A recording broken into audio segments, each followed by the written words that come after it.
इसी फिल्म के बारे में बात की जा रही है। इस फिल्म की वजह से सऊदी अरब में लोग नाराज और गुस्सा है और इस मूवी को सऊदी अरब में बैन तक कर दिया गया है। और तो और कोई भी इस मूवी को देखता है तो उसके रोंगटे खड़े हो जाते हैं और आंखों से आंसू निकलने लगते हैं। और तो और ये कोई फिल्म की मनगढ़ंत।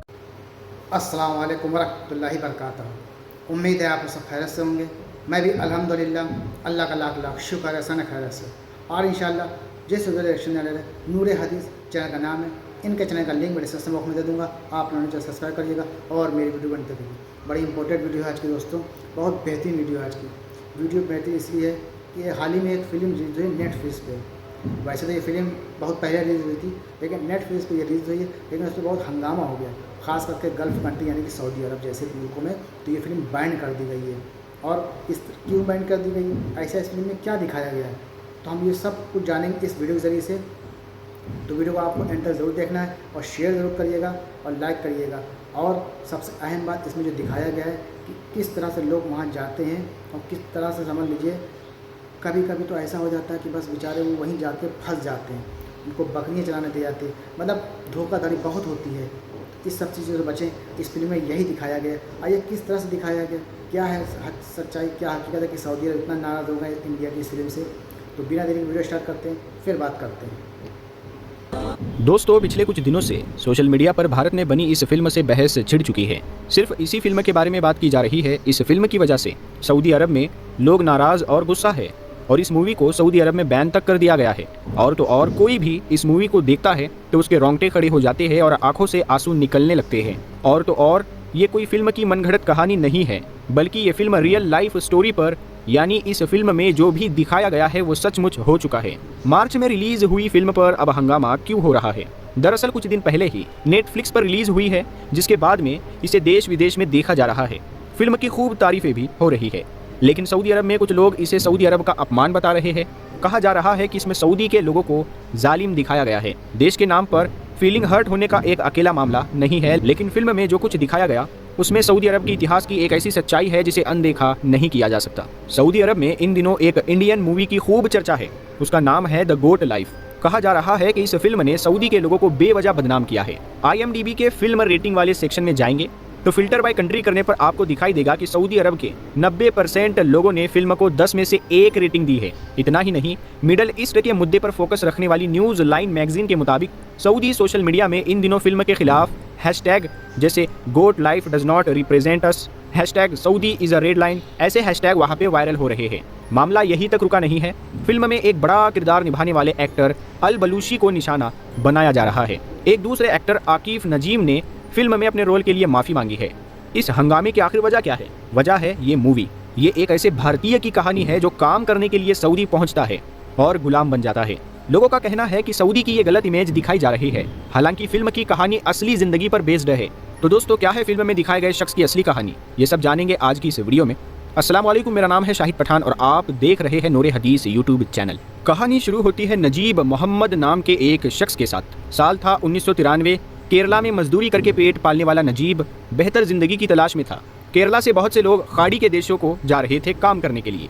नजीब भी जाना चाहता था। ऐसे में उसकी मुलाकात हुई एक एजेंट से, जिसने नजीब को बताया कि सऊदी में उसे एक सुपरमार्केट में सेल्समैन की नौकरी दिला देगा। तो नजीब तैयार हो गया। उसे मुंबई ले जाया गया, वहाँ वीज़ा दिलाया गया। बदले में नजीब से 50,000 रुपये की मांग हुई। नजीब के पास पैसा नहीं था, पुश्तैनी ज़मीन बेचकर उसने पैसा इकट्ठा किया था। वीज़ा मिलते ही नजीब को सऊदी जाने वाली एक फ़्लाइट में बिठा दिया गया। अब नजीब सऊदी पहुंचा। वहाँ एयरपोर्ट में उसे एक शख्स मिला और वो उसे अपने साथ ले गया। साल 2018 में द न्यूज़ मिनट से बात करते वक्त नजीब ने बताया, एयरपोर्ट से 2 दिन का सफ़र था। उसी वक्त मुझे समझ आ गया कि कुछ ना कुछ गड़बड़ ज़रूर है। नजीब को एक रेगिस्तानी इलाके में ले जाया गया, जहाँ उसे पता चला कि उसे अब यही काम करना है। उसका काम ये था कि बकरियाँ चराना। बकौल नजीब वहाँ उसके अलावा 2 और लोग थे, उसका बॉस और बॉस का भाई। वो लोग नजीब को बंधुआ मजदूर बनाना चाहते थे। उसका काम था हर रोज़ 700 बकरियां चराना। 2 साल तक हर रोज़ नजीब ने यही काम किया। बदले में उसे 1 पैसे की सैलरी नहीं मिली। नजीब की हालत ख़राब थी। मालिक खुद टेंट में रहता था और नजीब को बाहर सोना पड़ता था। खाने को उसे सूखी ब्रेड दी जाती। बकौल नजीब के ब्रेड को बकरी के दूध में भिगोकर खाना पड़ता था, क्योंकि बकरियों को कभी नहलाया नहीं जाता, इसलिए उनके दूध से भी बदबू आती थी। नहाने की इजाज़त नजीब को भी नहीं थी। पहनने को बस एक लंबा लबादा दे दिया गया, उसे पहनकर जिससे नजीब 2 साल तक काम चलाता रहा। इस दौरान नजीब को दाढ़ी और बाल कटाने की भी इजाज़त नहीं थी। नजीब को रेगिस्तान के बीचों बीच रखा गया और उसे कहीं और जाने की मंजूरी नहीं थी। नजीब जब बकरियां चराने जाता तब भी मालिक बाहर से उस पर नज़र रखता। इतना ही नहीं, नजीब को हर रोज़ मारा जाता।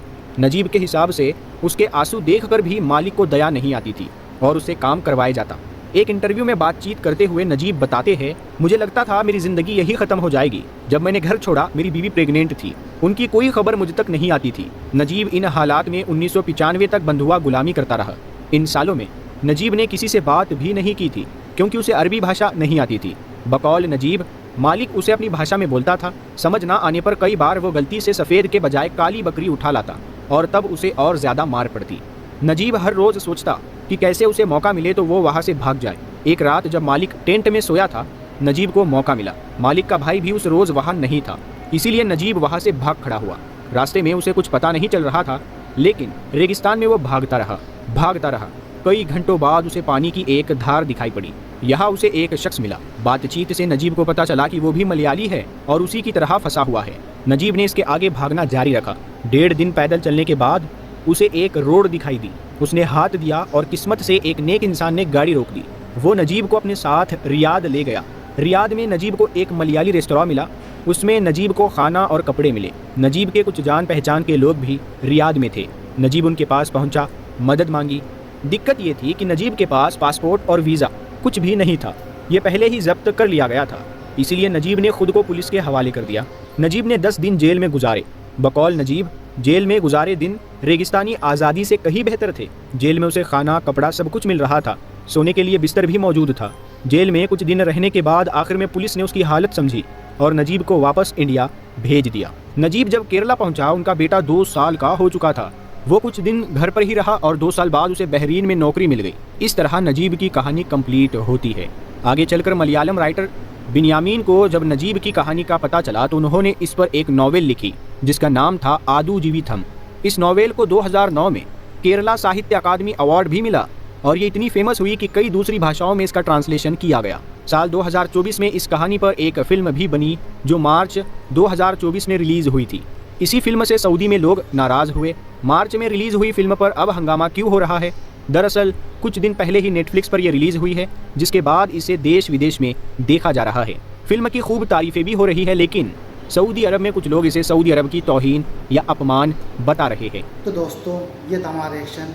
वाकई में इस फिल्म में जो सच्चाई दिखाई है और ये हकीकत है, ऐसा लोगों के साथ हुआ है। हमारे तमाम मिलने वालों ने भी ये बताया है हमको कि इस तरह से गल्फ़ कंट्री में धोखाधड़ी बहुत होती है। तो हर जाने वाले को ये सोचने समझ के जाए और पूरी मालूमात अगर हो जाए तो बहुत अच्छी बात है। और तो ये है नाराज़गी सऊदी अरब की, क्योंकि सच्चाई सामने आ गई इस फिल्म के ज़रिए से। वैसे तो हज़ारों लोग को ऐसा हो चुका है कि लोग बुला लेते हैं और बकरी चलवाए, खाने को न दें, मारें पीटे। और रेगिस्तान में सोचिए, बंदर रेगिस्तान में वहाँ छोड़ दिया और कितनी सोचिए एक एक दिन एक एक पल कैसे बीता होगा वहाँ की। तपती हुई गर्म वहाँ पे होती है गल्फ़ कंट्री में, यहाँ से समझिए 1.5 गुना ज़्यादा गर्म होती है। और इस तरह से रेगिस्तान में किस तरह से बेचारे रहे होंगे, क्या उनको बीती होगी, तो अल्लाह ही बेहतर जानता है। तो ये थी हमारा रिएक्शन, ये थी हमारी सच्चाई, हकीकत इस वीडियो के जरिए सामने आ गई। और फिर मिलेंगे शायद नेक्स्ट वीडियो में। तो तब तक अस्सलाम वालेकुम व रहमतुल्लाहि व बरकातहू।